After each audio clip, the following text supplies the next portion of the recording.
தேவனுடைய வல்லமையை பெற்றுக்கொள்வது எப்படி? How to receive the power of God?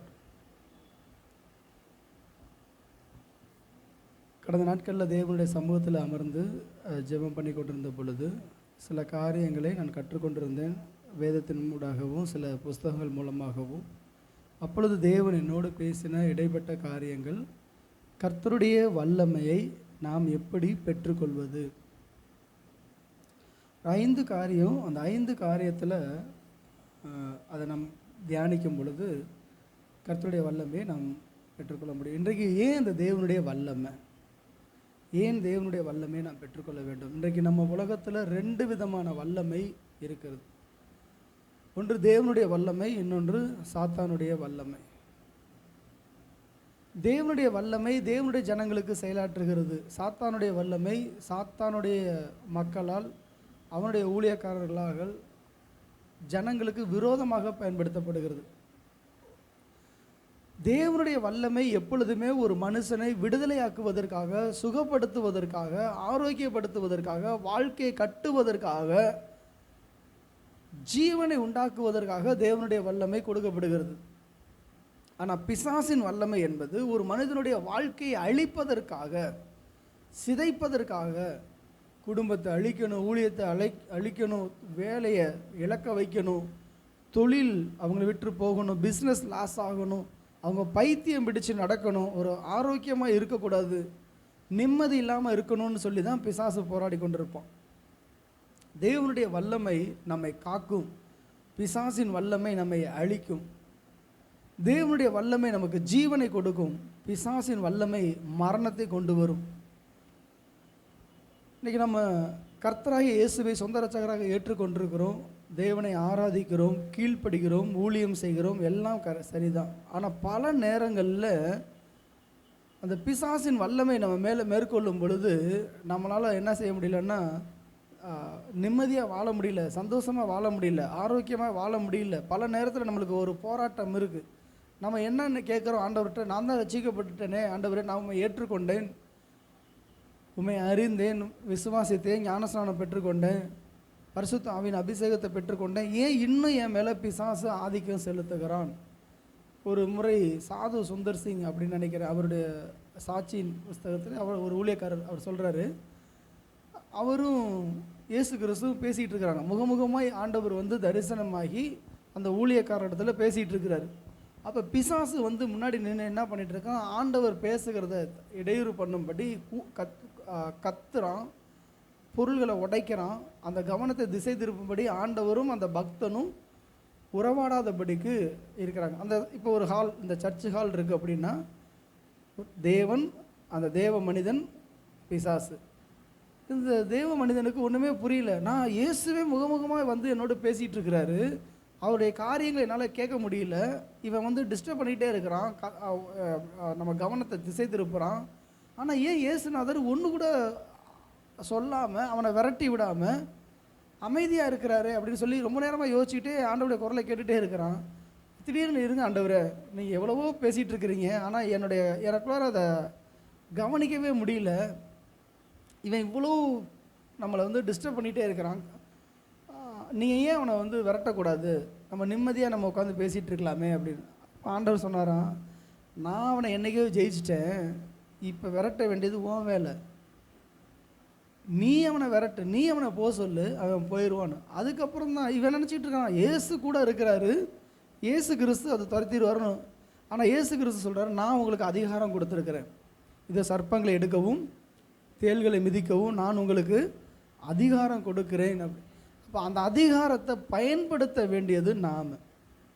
அப்போ உடனே இந்த மனுஷன் என்ன பண்ணியிருக்காரு, இயேசு நாமத்தில் போ அப்படின்னோடனே அந்த பிசாசு ஓடிடுச்சு.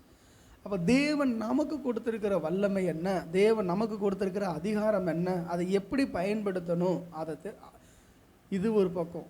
நம்மக்கிட்ட ஏன் வல்லமை இல்லை, நம்மக்கிட்ட ஏன் ஒரு பிசாசை துரத்தவோ, செய்வினை கட்டுகளை அறுக்கவோ, ஒரு மாந்திரிக வல்லமையை முறிக்கவோ, ஒரு வியாதியை சுகமாக்கவோ ஏன் நமக்குள்ள வல்லமை இல்லை? அந்த வல்லமையை நம்ம எப்படி பெற்றுக்கொள்வது? இன்றைக்கி நிறைய பேர்கிட்ட என்ன ஒரு இதுன்னா, சிலர் தீர்க்க தரிசனம் சொல்கிறாங்க, சிலர் பிசாசுகளை துரத்துறாங்க, சிலர் வியாதிகளை குணமாக்குறாங்க, சிலர் வெளிப்பாடுகளை கொடுக்குறாங்க, நிறைய காரியங்கள் ஒவ்வொரு ஊழியக்காரர் மூலமாக வெளிப்பட்டு கொண்டே இருக்குது. சிலர் ஆறுதலாய் பேசுவாங்க, நம்மளை சிலர் வந்து விடுவிக்கிற ஒரு கட்டுகளை உடைக்கிற ஒரு ஊழியம். அவங்க ஜெபிச்சிட்டாங்கன்னா அதுக்கப்புறம் அந்த கட்டுகள் இருக்காது. இப்படி அநேக காரியங்கள் இருக்குது. நான் எதை எப்படி பெற்றுக்கொள்வது? இந்த வல்லமையை பெற்றுக்கொள்வதற்கு நான் என்ன செய்கிறது? முதல்ல இதை வல்லமையை தடுக்கிற காரியத்தை, இழக்க செய்கிற காரியத்தை நம்ம அறிஞ்சிக்கிட்டோம்னா பெற்றுக்கொள்ளக்கூடிய காரியங்களை நம்ம அறிஞ்சிக்கலாம்.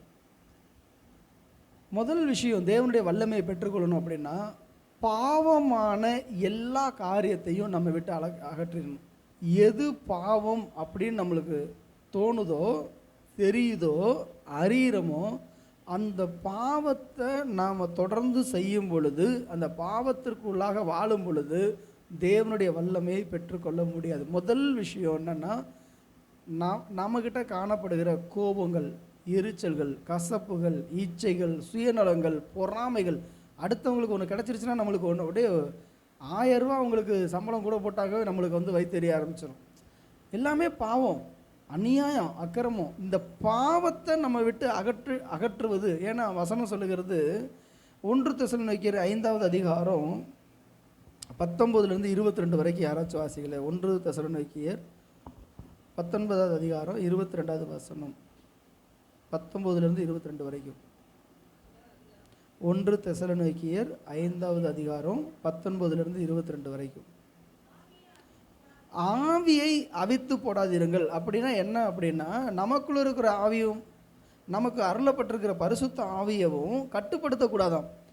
பரிசுத்த ஆவியானவரை வந்து செயல்பட அனுமதிக்கணும். நம்முடைய வாழ்க்கையில் ஆவியானவர் செயல்படுகிறதை நாம் அனுமதிக்க வேண்டும் அல்லது விட வேண்டும். நம்முடைய கிரியைகளினாலே, நம்முடைய பாவத்தினாலே நாம் பெற்றுக்கிற அந்த அபிஷேகத்தை, அனலை, அக்கினியை குறைச்சிடக்கூடாது. ஆங்கிலத்தில் சொல்லப்பட்டிருக்கு, டோன்ட் quench the spirit. இன்னொரு இடத்துல சொல்லப்பட்டிருக்கு, don't quench the spirit of fire, the spirit fire. அந்த ஆவியானவருடைய அக்கினியை வந்து நம்ம என்ன பண்ணிடக்கூடாதான், அவிச்சு போட்டுறக்கூடாது. அந்த வசனத்தை தொடர்ந்து படிக்கும் பொழுது, கர்த்தருடைய வார்த்தை வெளிப்பாடுகளை கொடுக்கும் பொழுது நீங்கள் சாதாரணமாக நினச்சிடாதீங்க. ஒரு குறிப்பிட்ட ஒரு தேவ மனிதன், அவர் தீர்க்க தரிசனங்களை நம்ப மாட்டார், வசனத்தில் நிற்பார். அவருடைய சபை விசுவாசி வந்து ஒரு தரிசனம் கண்டுட்டு போய் சொல்லியிருக்கிறாங்க, ஆண்டவர் இதை வெளிப்படுத்துகிறார். பொதுவாக அவர் ஆண்டவர் வெளிப்படுத்துகிறாருன்னு சொன்னால் அவர் ஏற்றுக்கவே மாட்டார். தீர்க்க தரிசனத்தையோ ஏற்றுக்க மாட்டார். எனக்கு வார்த்தை போதுன்றிருப்பார். அப்போ இவர் என்ன பண்ணுறாரு, துணிஞ்சு போய் அவருடைய ரூமுக்குள்ளார, இல்லை நான் சொல்லி அவனை எனக்கு கர்த்தர் சொல்லிட்டாரு, நான் உங்களுக்கு சொல்லிடுறேன், என்ன சொல்லுங்கள், உங்களுக்கு ஆக்சிடெண்ட் ஆக போகுது, சாத்தான் கண்ணி வச்சுருக்கிறான், நீங்கள் மறிக்க போகிறீங்க, ஜெபம் பண்ணுங்க அப்படி. இவர் பார்த்து, அப்படியா சரி அப்படின்னு. இப்போ இந்த விசுவாசி இவர் ஒரு ஊழியம் செஞ்சுட்டு தான் இருக்கிறாரு அந்த சபையில். அப்போ பாஸ்டர்கிட்ட சொன்னதுக்கு பிறகு இவரும் ஜெபிச்சிருக்காரு, அவரும் ஜெபம் பண்ணியிருக்காரு. 1 மாதத்துக்குள்ளார அவர் ட்ராவல் பண்ணிகிட்டு இருந்த அந்த கார் தலைகீழாக விழுந்து நொறுங்கி தூக்கி எடுத்துருக்குறாங்க. ஆனால் இவருக்கு ஒரு சேதகமும் அணுகவில்லை. அப்போ இந்த தீர்க்க தரிசனத்தை, வெளிப்பாடுகளை அற்பமாக நினச்சி அதை இக்னோர் பண்ணியிருந்தாருன்னா அந்த சாத்தானுடைய வல்லமை அதை மேற்கொண்டிருக்கும். ஆனால் இவர் ஜெபிச்சதுனால, சாத்தானுடைய அந்த கட்டுகளை, ஆபத்துகளை அவர் உடைச்சதுனால, இவர் அந்த தேவ வல்லமை அந்த கார் நொறுங்கி அப்பளமாக போயிடுச்சு. தலைகீழாக பிறண்டு வெளியில் எடுக்கும் பொழுது பார்த்தீங்கன்னா ஒரு சேதம் இல்லாமல் கர்த்தர் காப்பாற்றினார். அப்போ அந்த தீர்க்க தரிசனங்களை நம்ம என்ன பண்ணக்கூடாதான், சாதாரணமாக நினச்சிடக்கூடாது. அடுத்தது, எல்லாவற்றையும் சோதித்து பார்த்து நலமானதை பிடித்து கொள்ளுங்கள். ஆண்டவர் சொல்லுகிற வார்த்தை, எல்லாத்தையும் சோதிச்சு பாரு, நல்லதை எடுத்துக்கொள்ளுங்க, நலமானதை பிடிச்சுக்க, விட்டுறாதங்கிறார். எப்படி பிடிச்சிக்கணும் தெரியுமா? ஒரு பெரிய குழிக்குள்ள விழுந்துட்டோம், ஒரு கைத்தை தூக்கி போடுறாங்கன்னா அந்த கைத்தை நம்ம விட்டுருவோமா? கடலில் விழுந்துக்கிட்டோங்க, பெரிய குளத்துக்குள்ள, நீச்சல் தெரியாத ஒரு ஆள், நமக்கு நீச்சல் தெரியல, ஒரு ஆழமான ஒரு குளத்தில் விழுந்துட்டோம், வெளியிலேருந்து ஒரு கைத்தை தூக்கி போடுறாங்க அப்படின்னா நம்ம என்ன பண்ணுவோம்? கைத்தை இருக்க பிடிச்சிக்குவோம். அவர் நம்மளை இழுக்கிறாரா இல்லையாலாம் கிடையாது, ஆனால் அந்த கயிறு தான் நம்மளுக்கு உயிர். அப்போதைக்கு அதை விட்டுட்டோம்னா நம்ம உள்ளே போயிடுவோம்.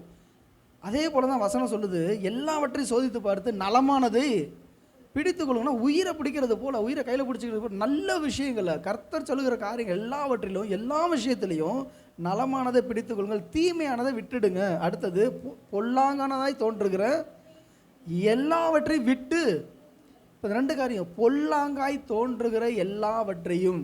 இதில் வந்து நண்பர்கள், தீய நண்பர்கள் நம்மளோடு இருப்பாங்க, இன்னும் ஸ்மோக்கிங் பண்ணிகிட்டு இருப்பாங்க. அவங்க பண்ணுறாங்கன்னா அந்த இடத்த விட்டு போயிடணும். அந்த நண்பர்கள் நமக்கு தேவையில்லை. பொய் பேசுகிறாங்களா, வேண்டாம். பாவமான காரியங்களில் ஈடுபடுறாங்களா, வேண்டாம்.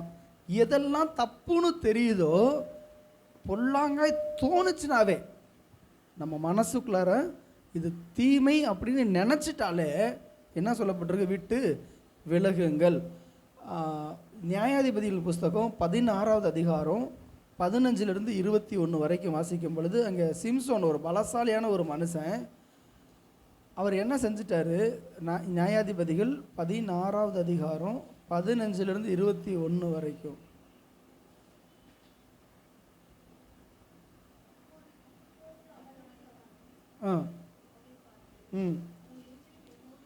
உன் இருதயம் என்னோடு கூட இராதிருந்து, உன் இதயத்தை நீ எனக்கு கொடுக்கல. லவ் பண்ணுறவங்க எல்லாரும் என்ன சொல்லுவாங்க, என் இதயத்தை உனக்கு கொடுத்துட்டேன். கல்யாண நாட்கள் புதுசில் அப்படி தான் சொல்லுவாங்க, இதயத்தை நான் உனக்கு கொடுத்துட்டேன். ஆனால் நீ என்ன சொல்கிற, என் கூட உன் இதயம் இல்லை, ஆனால் நீ என்னை லவ் பண்ணுறேன்னு எப்படி சொல்கிற? இவளுடைய லவ் எதுக்கு தெரியுமா, தெலீலாளுடைய லவ் சிம்சோனை காலி பண்ணிடணும், அதுக்கு தான் அவன் லவ் பண்ணிகிட்டு இருக்கிறான், வேறு எந்த விஷயமும் இல்லை. இவன் எதுக்கு லவ் பண்ணிகிட்டு இருக்கிறான், அவள் பார்வைக்கு இன்பமாக இருக்கிறான், என் மாம்ச இச்சையை அவள் நிறைவேற்றிட்டு இருக்கிறான். ரெண்டுமே ஆவிக்குரிய அன்பு கிடையாது. சிம்சோன் வச்சிருக்கிற அன்பும் மாம்சீகமான ஒரு கவர்ச்சியின் வெளிப்பாடு தான் அந்த அன்பு. தெலீலால் வச்சிருக்கிறதும் அவன் உயிர் எடுக்கணும், எனக்கு என்னுடைய ஜனங்கள் காசு கொடுக்குறாங்க, நான் ஐஸ்வர்யவனா மாறிடுவேன் அப்படின்னு. ஆனால் ஒவ்வொரு முறையும் இவங்க வந்து ஒரு உறவுக்குள்ளார போகும் பொழுதும் இந்த தரம் இவன் சொல்லிடுவான், இந்த தரம் இவன் சொல்லிடுவான், ரகசியத்தை தெரிஞ்சுக்கலாம். ஒவ்வொரு நாளும் அப்படி தான் அலட்டிகிட்டே இருக்கிறான். இப்போ இந்த இவனுக்குள்ளே இருக்கக்கூடிய இந்த வல்லமை எதனால் ஏற்பட்டுச்சு, சிம்சோனுக்குள்ளே இருக்கக்கூடிய வல்லமை, அந்த வல்லமையை நான் அந்த இல்லாமல் போக போகணும். பிசாசால் ஜெயிக்க முடியல. சிம்சோனுக்குள்ளார அவ்வளோ வல்லமை இருக்குது. இந்த வல்லமையை வந்து எடுத்துட்டோம் அப்படின்னா பிசாசு ஜெயிச்சிடலாம், அந்த சத்துருக்கள் ஜெயிச்சிடலான்னு சொல்லி பார்க்குறாங்க. அப்போ அவன் சொல்கிறான், நீ என்னை பரியாசம் பண்ணிகிட்டே இருக்கிற, நீ சொல்ல மாட்டேங்கிற, உன் மகாபலன் எதனால் உண்டாயிருக்கிறது. சிம்சோனுக்குள்ளே இருக்க பலன் வந்து சிம்சோனுடைய பலன் கிடையாது, அது தேவனுடைய பலன், தேவனுடைய பலம், கர்த்தருடைய வல்லமை. இந்த கர்த்தருடைய வல்லமை பிசாசின் வல்லமையால் ஜெயிக்க முடியல. ஆனால் இவன் வந்து பாவமே செஞ்சுக்கிட்டு இருந்தாலும் கர்த்தர் துக்கப்பட்டுட்டு தான் இருக்கார். ஆவியானவர் அங்கே சந்தோஷமாக இல்லை. அந்நிய ஜாதிகிட்ட போய், அந்நிய ஜனத்துக்கிட்ட போய் சிம்சோன் பாவம் செய்கிற பொழுது கர்த்தர் சந்தோஷப்படவில்லை. அந்த அபிஷேகம் அவரை காப்பாற்றிட்டு இருக்கு, அழைப்பு காப்பாற்றிட்டு இருக்குது. ஆனால் இவன் என்ன பண்ணுறான், தான் சாகத்தக்கதாக இவன் தன்னை ஒப்பு கொடுக்குறான். தன் மேல் ஒரு வல்லமை இருக்குது, இவ்வளவு பெரிய ரட்சிப்பை கர்த்தர் நம்முடைய வாழ்க்கையில் செஞ்சுக்கிட்டு இருக்கிறாரு. 20 வயசில் ஆண்டவர் செயல்பட்டுருக்காரு. 40 வயசுக்கிட்ட கிட்டத்தட்ட அவர் அந்த 40வது வயசு அந்த ரேஞ்ச் இருக்கும். அந்த நாட்களில் இவருக்கு சாகணும்னு ஒரு எண்ணம் வந்துருச்சு. எது அவரை சாக வச்சுச்சுன்னு சொன்னால், செய்த பாவம். முதல்ல அந்த பாவத்தின் வல்லமை இவரை வந்து என்ன பண்ணிருச்சு, இவரை வாழ வைக்கிறதுக்கு இடம் கொடுக்கல. அனுதினமும் அலட்டிக்கிட்டே இருக்கிறார், ஒவ்வொரு நாளும் கேட்டுக்கிட்டே இருக்கிறார். அவனுக்கும் தெரியும், தெலீலால் கேட்கறது எதற்காக, என்னுடைய பலம் எதனால் இருக்குன்றதை அறியறதுக்காக அல்ல, என் பலத்தை என்னை விட்டு அகற்றணும், என் மேலே இருக்கக்கூடிய தேவனுடைய ஆவியை, என் மேலே இருக்கக்கூடிய தேவனுடைய பலத்தை என்னை விட்டு விளக்கணும். அதனால் என்ன நடக்கும் அப்படின்னா, இவனுடைய பலம் இவனை விட்டு போயிடுச்சுன்னா சாவு தான் இவனுக்கு வரும், மரணம் தான் வரும் அப்படிங்கிறது அவனுக்கு தெரியும். அதனால தான் அவன் சொல்கிறான், தான் சாகத்தக்கதாக சரி செத்தரலாம் அப்படின்னு சொல்லிட்டு அவன் உண்மையை சொன்ன பிறகு, இருதயத்தில் உள்ளதெல்லாம் சொன்ன உடனே என்ன நடக்குது, அவங்க அந்த தலைமயிரெல்லாம் அவங்க வந்து சிறைச்சிட்றாங்க. சிறைச்சதுக்கப்புறம் 18வது வசனம், அவன் தன் இருதயத்தில் எல்லாத்தையும் தனக்கு வெளிப்படுத்தினதை தெலீலால் கண்ட பொழுது அவள் பெலிஸ்தரின் அதிபதிகளுக்கு ஆள் அனுப்பி, இந்த ஒரு விசை வாருங்கள், அவன் தன் இருதயத்தில் உள்ளதெல்லாம் எனக்கு வெளிப்படுத்தினான் என்று சொன்னாள். அப்பொழுது பெலிஸ்தரின் அதிபதிகள் வெள்ளி காசுகளை தங்கள் கைகளில் எடுத்துக்கொண்டு அவளிடத்தில் வந்தார்கள். அப்போ வந்துட்டான், காசோடு வந்துட்டான். இயேசுநாதருக்கு எப்படி 30 வெள்ளி காசை கொண்டு வந்தது போல் இங்கே எத்தனை காசு கொண்டு வந்துட்டாங்க, 1000 வெள்ளி காசை கொண்டு வந்துட்டாங்க. அந்த நேரத்தில் அவளை தூக்கத்தை வர பண்ணி மடியில் படுக்க வச்சு ஜடையெல்லாம் வெட்டி வீழ்த்தினதுக்கு அப்புறம் வசனம் சொல்லுது, அவன் பலம் அவனை விட்டு நீங்கிற்று. இப்போ அவனுக்கு தெரியல, முடியும் போயிடுச்சு, ஆவியானவரும் போயிட்டாரு, பிரதிஷ்டை போயிடுச்சு, அழைப்பு போயிடுச்சு, வல்லமை போயிடுச்சு. ஆனால் மனசு மட்டும் இருக்குது, என்ன, நான் பழைய ஆள், சாத்தானை ஜெயிச்சிட முடியும், பிசாசுகளுடைய கூட்டத்தை அல்லது பெலிஸ்தரின் அதிபதியை என்னால் மேற்கொள்ள முடியும் அப்படின்னு சொல்லிட்டு எப்போதும் போல் உதறி போட்டு வெளியே போவேன்னா முதல்ல அவன் செஞ்சது என்ன தெரியுமா? அவனை பிடிச்சி கட்டி கண்ணை பிடிக்கிட்டானுங்க. இன்றைக்கி நம்மளுடைய வாழ்க்கையில் பாவமான காரியங்களை விட்டு ஒழிக்கலைன்னு வச்சுங்களேன், பிசாசு என்ன பண்ணுவோம் தெரியுமா? கண்ணை பிடிங்கிடுவோம், வல்லமை போயிடும். பல நேரத்தில் இந்த பவுல் எழுதுவார், ஒருவேளை சாப்பாட்டுக்காக தன் போஜனத்தை, அந்த சேஷ்ட புத்திர பாகத்தை இழந்து போன ஏசாவை போல நாம் இருக்கக்கூடாது. ஏசா அந்த ஒரு வேளை சாப்பிட்டா போதும், அன்றைக்கி அவன் கொஞ்சம் பட்னியாக இருந்தாலும் பரவாயில்ல, இன்னும் கொஞ்சம் நேரம் வெயிட் பண்ணி கூட நான் வாங்கிக்கலாம் அப்படின்றதாக்க அந்த சேஷ்ட புத்திர பாகத்தை விட்டுருக்க முடியாது. அலட்சியப்படுத்தினதுனால அவனுக்கு வரக்கூடிய மேன்மையை அவர் இழந்து போயிட்டார். இன்றைக்கி தேவ ஜனங்கள் ஒரு தரம் செய்கிற தப்பு அப்படிங்கிற அந்த காரியம்தான் ஒரு பெரிய விளைவுகளை கொண்டு வந்து கொடுக்கும். தாவீது எந்த யுத்தத்துலேயும் தோற்று போன ஒரு மனுஷனே இல்லை. தாவீது ஒரு யுத்தத்துலேயும் அவர் மேலே ஒரு ஸ்க்ராட்ச் கூட பட விட மாட்டார் ஆண்டவர். ஆனால் எப்போ அவர் ஒரே ஒரு தரம் அந்த பாவத்தில் விழ தள்ளினாரோ தேவன் அவர் மேலே வச்சிருக்கிற அந்த அபிஷேகம் இழந்து போச்சு, அவர் மேலே இருக்கக்கூடிய வல்லமை போயிடுச்சு. அதனால அவர் கதறாரு, உமது சமூகத்தை விட்டு என்னை தள்ளாமலும் உங்களுடைய பரிசுத்த ஆவி என்னை விட்டு எடுத்துக்கொள்ளாது. ஏன்னா இது வரைக்கும் என்னை சவுலின் கையில் தப்பி வச்சது, ஒவ்வொருத்தருடைய கையிலிருந்து தப்பி வச்சது எதுன்னா தேவனுடைய பிரசன்னம், தேவனுடைய வல்லமை என்னை தாங்கிக்கிட்டு இருக்குது. இப்போ இந்த ஒரு பாவம் என்னை தேவனுடைய பிரசன்னத்தை விட்டு, தேவனுடைய ஆவியை விட்டு, தேவனுடைய வல்லமை விட்டு வெளியில் கொண்டுட்டு போயிடுச்சு அப்படின்னா பிசாசனுடைய வல்லமை மேற்கொண்டும் தாவீதை ஒன்றும் இல்லாமல் ஆக்கிடுவாங்க. இன்றைக்கி நம்ம அபிஷேகம் பண்ணப்பட்டிருக்கிறோம், நம்முடைய வல்லமையை அதிகப்படுத்தணுமே தவிர, நாம் பெற்றிருக்கிற வல்லமையும் அதிகாரத்தையும் ஒவ்வொரு நாளும் கூட்டிக் கொண்டே இருக்கணுமே தவிர, இதை இழந்து போகிறதுக்கு நாமளே வழியை திறந்து கொடுத்துட்டோம் அப்படின்னா சாத்தான் உள்ளே வந்துடுவோம்.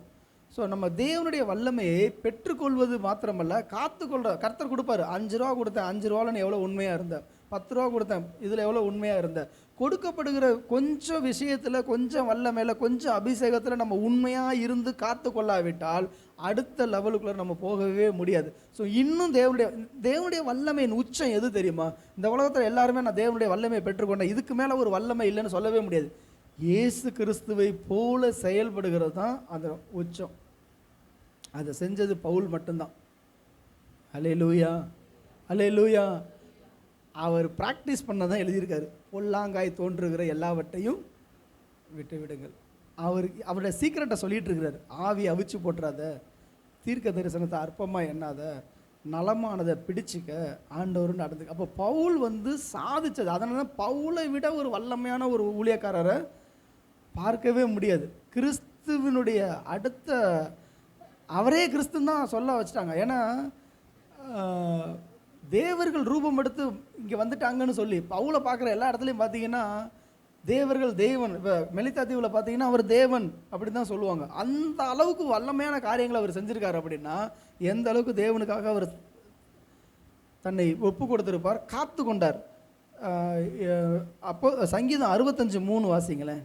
சங்கீதம் 65:3, அக்கிரம விஷயங்கள் என்மேல் மிஞ்சி வல்லமை கொண்டது, தேவரீரோ எங்கள் மீறுதல்களை நிவர்த்தி. சில அக்கிரம விஷயங்கள் நம்ம மேலே என்ன சொல்லுமா? மிஞ்சி வல்லமை கொள்ளும். நம்மக்கிட்ட ஏற்கனவே ஒரு வல்லமை இருக்குது, ஆனால் அந்த வல்லமையை மேற்கொள்வதற்கு எது வருதுன்னா அக்கிரம விஷயங்கள். என்னால் மேற்கொள்ள முடியல. ஒரு சின்ன பையன் வர்றான், அவனை யுத்தத்தில் வரும்பொழுது அவனை அடித்து ஜெயிச்சிடலாம். என்னை விட பலசாலி வரும்பொழுது, என்னை விட ஹைட்டு, ஒரு 4 அடி ஹைட்டு, பயங்கர வெயிட்டு, ஊதுனாலும் நம்ம தள்ளி போயிடுவோம். அப்படிப்பட்ட ஒரு அக்கிரம விஷயம். நான் நாங்கள் நைட் ப்ரேயரில் இந்த காரியத்தை சொன்னேன், சபையில் அதை சொல்லலை. அது ஒரு சாட்சியாகவும் உங்களுக்கும் எச்சரிப்பாக சொல்கிறேன். இப்போ நம்ம எனக்கு எப்பயுமே ஒரு சோதனை என்ன வரும் அப்படின்னா, எனக்கு எப்பயுமே பரபரப்பாக இருந்தால் பிரச்சனையே இருக்காது. எனக்கு லோடு இருக்கணும், எனக்கு பார்த்திங்கன்னா வேலை இருந்துக்கிட்டே இருக்கணும், ஜெபம் இருக்கணும், ஊழியங்கள் இருக்கணும், யாருடைய பாரமாவது என்னை நிரப்பணும், எனக்காக ஜெபிங்க. எல்லா விஷயத்தையும் ஆண்டவர் கேட்டார். இப்போ பார்க்குறேன், இன்றைக்கி நம்ம ஆஃபீஸில் நீங்கள் ஒர்க் பண்ணுறீங்க, எல்லா வேலையும் முடிச்சிட்டிங்கன்னா ஃப்ரீ ஆகிடுவீங்க. வீட்டில் என்ன பண்ணுவீங்க? எல்லா வேலையும் முடிச்சிட்டிங்கன்னா அதுக்கப்புறம் என்ன பண்ணும்? ஃப்ரீயாக கொஞ்சம் நேரம் படுப்போம், ரெஸ்ட் எடுப்போம், அதை பார்ப்போம், இதை பார்ப்போம். என்னை பொறுத்த வரைக்கும் நான் ஃப்ரீயாகவே இருக்கக்கூடாது. ஃப்ரீயாக இருந்துட்டேன் அப்படின்னா, அதுவும் ரொம்ப மோசம் என்னென்னா, என் ஒய்ஃபுக்கு நாளைக்கு எனக்கு நாளைக்கு ஊழியமே இல்லைன்னு வச்சுங்களேன், இன்றைக்கி எல்லாத்தையும் முடிச்சிட்டேன் அப்படின்னா, இப்போ கொஞ்சம் நேரம் இந்த உலகத்தை எட்டி பார்ப்போமே அப்படின்னு சொல்லிட்டு என்ன பண்ணுவோம், கையில் தான் நம்மளுக்கு ஃபோன் இருக்குது, ஏதாவது பார்ப்போம் இன்றைக்கி என்ன செய்தி இருக்குது எதுன்னு. அப்போ ஒரு நாள் எதாவது தேடிட்டு இருக்கும்போது கண்டிப்பாக நான் ஆவிக்குரிய காரியங்களையும் பார்க்குறேன், நல்ல விஷயங்கள் தான் பார்த்துட்டு இருக்கிறேன். அப்போ வந்து அந்த தள்ளிடும்போது ஒரு ஷார்ட்ஸ்னு யூடியூப்பில் வருது இல்லையா, அதில் வந்து ஒரு அம்மா ஒரு நோட்ஸ், அந்த இளையராஜாவுடைய மியூசிக் நோட்ஸை பற்றி அது எடுத்துக்கிட்டு இருக்குது. இவர் எப்படியெல்லாம் வந்து இந்த தாளம் போட்டிருக்காரு, எப்படிலாம் இந்த ராகத்தோடு அவர் வந்திருக்காரு, யாராலுமே செய்ய முடியாத அவர் செஞ்சுருக்காரு, அப்படி என்னடா செஞ்சுருக்காருன்னு சொல்லி சும்மா வந்ததை வந்து கிளிக் பண்ணி பார்த்தா அவர் ஒரு சாங்கை பற்றி அது போட்டிருக்கு. சரி, அப்படி என்ன, எனக்கு வந்து இசை எனக்கு பிடிக்கும். ஏன்னா எனக்கு பாட தெரியாது, போட தெரியாது, கீபோர்டு போட தெரியாது, ஆனால் கேட்க இனிமையாக இருக்கும். பிரியாணி செய்ய தெரியாதே தவிர சாப்பிட தெரியும் இல்லையா, அந்த மாதிரி இசையை வந்து எனக்கு மீட்ட தெரியாட்டினாலும் இனிமையை வந்து நான் விரும்புவேன். எங்கள் குடும்பமே அப்படி தான். நாங்கள் சின்ன வயசுலேருந்து பக்தி பாடல்களை பாடிட்டு இருக்கிற ஒரு குடும்பம் தான். எங்கள் சித்தப்பா வந்து சவுண்ட் சிஸ்டம் வச்சுருந்தார். ஊர் முழுக்க நாங்கள் வந்து என்ன பண்ணுவோம், ஸ்பீக்கர் செட்டு நாங்கள் வச்சு நடத்துவோம். அப்போ அந்த நாட்களில் வரக்கூடிய பாடல்கள் எல்லாத்தையும் ரெக்கார்ட் பண்ணிட்டு வந்து வீட்டில் பெரிய பெரிய ஸ்பீக்கர் இருக்கும். வெளியில் மற்றவங்களுக்கு கேட்கறதுக்கு முன்னாடி எங்கள் வீட்டில் ஓடிட்டு இருக்கும். மற்றவங்க அதாவது ஃபங்க்ஷனுக்கு திருவிழாவுக்கெல்லாம் கட்டுறதுக்கு முன்னாடி எங்கள் வீட்டில் என்ன பண்ணும், இந்த பாட்டு ஓடிக்கிட்டே இருக்கும். அது பக்தி பாடலாக இருக்கட்டும், சினிமா பாடலாக இருக்கட்டும், கதை வசனமாக இருக்கட்டும், நாடகமாக இருக்கட்டும், எல்லாம் ஓடிக்கிட்டே இருக்கும். அதை கேட்டு கேட்டு வளர்ந்தவன் நான். அதனால என்னாச்சு, ஒரு நாள் வந்து அதை பார்க்குறப்போ இந்த பாட்டை பற்றி நான் நோட்ஸு அதை நான் கேட்குறேன், எப்படியெல்லாம் வந்து கொயர் ட்ரெயின் கொடுத்துருக்காரு எல்லாத்துக்கும் மேலே என்னென்னா, ரெக்கார்ட் பண்ண பாட்டை விட ஆர்கெஸ்ட்ரா பண்ணுவாங்கல்ல, வயலின் எப்படி வாசிக்கிறாங்க, அதுதான் எனக்கு பார்க்க பிடிக்கும். எப்படியெல்லாம் அவங்க ப்ளே பண்ணுறாங்க, எப்படி பாடுறாங்க, எந்த இடத்துல வந்து பிச்சை எடுக்கிறாங்க, அப்படிலாம் வந்து பார்ப்பேன். மொத்தம் 3 நிமிஷம் தான் அந்த பாட்டு, 3.5 நிமிஷம் 4 நிமிஷம் கூட போகல. அந்த பாட்டை பார்த்துட்டு சரி திரும்ப நான் மற்ற காரியங்களை பார்த்துட்டு படுத்துட்டேன். ஆனால் என்ன நடந்துச்சு தெரியுங்களா, கரெக்டாக 12 மணிக்கு வர வேண்டிய வந்துட்டான். பயங்கர போராட்டம், 3 மணி 4 மணி வரைக்கும் தூக்கமே வரல, எக்கச்சக்க போராட்டம். நான் ஒன்றும் திகில் படம் பார்க்கல, பேய் படம் பார்க்கல, ஆபாச படம்லாம் பார்க்கல, ஒரு சினிமா பாட்டு ஒரு இடம் கொடுத்து. நான் என்னென்னா, தேவனால் அபிஷேகம் பண்ணப்பட்ட நாம் கர்த்தருடைய ஸ்தானத்திலிருந்து நம்ம இறங்கி வரவே கூடாது. நமக்கும் ஒரு ஸ்தானத்தை ஆண்டவர் வச்சுருப்பார். என்னை சுற்றி ஒரு தேவனுடைய சேனை இருந்துக்கிட்டே இருக்கும், என்னை சுற்றி தேவனுடைய பாதுகாப்பு இருக்கும், ஒரு அனல், ஒரு அக்கினி எரிஞ்சிக்கிட்டே இருக்கும், என் மேலே ஒரு நெருப்பு எரிஞ்சிக்கிட்டே இருக்கிறது போல் நான் உணர்வேன். என்னை சுற்றி தூதர்களுடைய பாதுகாப்பு இருக்கும். அந்த பாட்டை கேட்டதுக்கப்புறம் எல்லாம் என்னை விட்டு போயிடுச்சு. எப்படி சிம்சோனுக்கு அந்த பழம் தன்னை விட்டு போனது அப்படின்றது போல் என்னை விட்டு இன்னமும் போனது போல், எங்கிட்டு பார்த்தாலும் ஒரே இருளாக இருக்குது, ஒரு ப்ரெசன்ஸ் என்னை விட்டு போயிடுச்சு.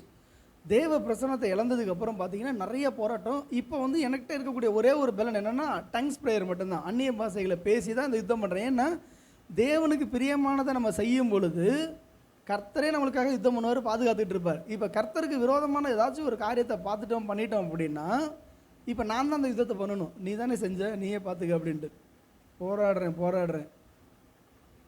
ஒரே ஒரு நாடகம், ஒரே ஒரு சினிமா, ஒரே ஒரு ஜோக்கு, இதெல்லாம் நம்மளுக்கு சாதாரணமாக தெரியும். ஆனால் நீங்கள் குழந்த பருவத்தில் இருக்கிறீங்கன்னா பிரச்சனை இல்லை. வளர வளர தேவன் உங்களுக்கு பொறுப்பு கொடுக்குறாரு, ஸ்தானங்களை கொடுக்குறாரு, மகிமையை கொடுக்குறாரு, கனத்தை கொடுக்குறாருன்னா, அதாவது செத்த ஈக்கள் தைலக்காரனுடைய தைலத்தை நார பண்ணும், கெட்டு போக பண்ணும். ஒரு சின்ன ஈ போதும், பெரிய காரியத்தை காலி பண்ணிடும். ஞானத்தில் பேர் பெற்றவனை சொற்ப மதியினும் ஒன்றுலாம் ஆக்கிடும். அப்போ நம்முடைய வல்லமையை நாமளே இழக்க செய்கிறதுக்கு காரணம் வேறு எங்கேயும் இல்லை. இன்றைக்கி நம்ம இந்த ப்ரேயரில் நேற்று சொன்னோம், நாம் கெட்டு போகிறதுக்கு காரணம் நம்ம தான், நாம் வீணாக போகிறதுக்கு காரணம் வேறு யாரும் இல்லை, நம்ம தான்.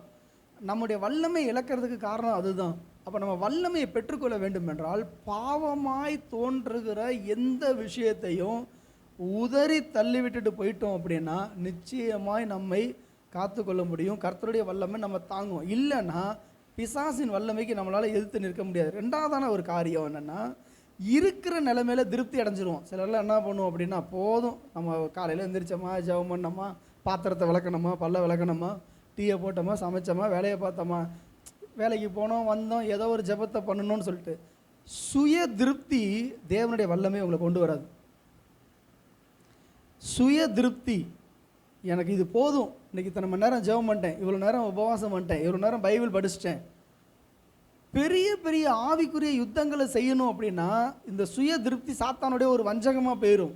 அதனால் எப்பயுமே நம்ம ஒரு ஜெபத்தை பண்ணணும். ஆண்டவரே, நான் வந்து என்ன பண்ணிடக்கூடாது, திருப்தி அடைஞ்சிடவே கூடாது.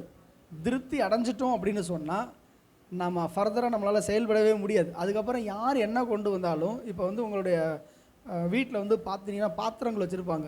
ஃபஸ்ட்டு குழந்தைக்கு கொடுக்கக்கூடிய பாத்திரம் சங்கு தான். சங்கில் தான் அதுக்கு வந்து பால் ஊற்றுவாங்க. வளர வளர அதுக்கு என்ன வேணும், டம்ளரில் கொடுக்கணும். சின்ன இன்க்ரீஸ் பண்ணிகிட்டே இருப்பாங்க. வளர வளர அதுக்கு நீங்கள் என்ன சவுத்துக்கெலாம் போயிட்டீங்கன்னா நம்ம ஊர் ஜூஸ் பாட்டில் மாதிரி இருக்காங்க இருக்கிற டீ பாத்திரங்கள். அப்போ அவங்க உழைப்புக்கு ஏற்றார் போல் அவங்க சாப்பிட்றாங்க. சாப்பாடு அதிகமாகணும். திருப்தி அடைஞ்சிட்டோம்னா நம்மளால் பெரிய வேலைகளை செய்யவே முடியாது. அந்த ஸ்ட்ரென்த் இருக்காது. இப்போ பிள்ளைங்க வந்து கிரவுண்டில் ஓடணும் அப்படின்னா சாப்பிட்டா தான் ஓடும். நம்ம பெரிய பெரிய வேலைகளை செய்யணும்னா நல்லா ஆவிக்குரிய உணவு நமக்குள்ளே இருக்கணும். அந்த சுய திருப்தி என்ன ஆகும் அப்படின்னா, சுய திருப்தியான பக்தி. நான் யாருக்கும் தீங்கு செய்யலை, யாருடைய வம்பது பகு போகல, நான் உண்டு என் வேலை உண்டுன்னு இருக்கிறேன். அந்த அந்த பக்திக்குரிய வாழ்க்கையிலையும் நாம் சுருங்கிட்டோம் அப்படின்னா ஒரு ஒரு ஒரு சாட்டிஸ்ஃபைடு லெவல், அதாவது ஒரு சேச்சுரேஷன் லெவலை நம்மளே வந்து ஃபிக்ஸ் பண்ணிட்டோம் அப்படின்னா வல்லமையை பெற்றுக்கொள்ளவே முடியாது. நீ அது போதுன்ட்டல்ல, நீ அப்படியே இருந்துக்க. அதனால தான் எப்பயுமே நம்முடைய இருதயம் விசாலமாயிட்டே இருக்கணும், தாகம் அதிகமாயிட்டே இருக்கணும், வாஞ்சை அதிகமாகணும். உள்ளவன் எவனோ அவனுக்கு கொடுக்கப்படும். ஹல்லேலூயா, ஹல்லேலூயா. சாதாரணமான ஒரு வாழ்க்கை வாழ்ந்துட்டு இருந்தேன்னா, அவிசுவாசியாக இருந்தப்போ வேற, விசுவாசியாக இருந்தப்போ வேற.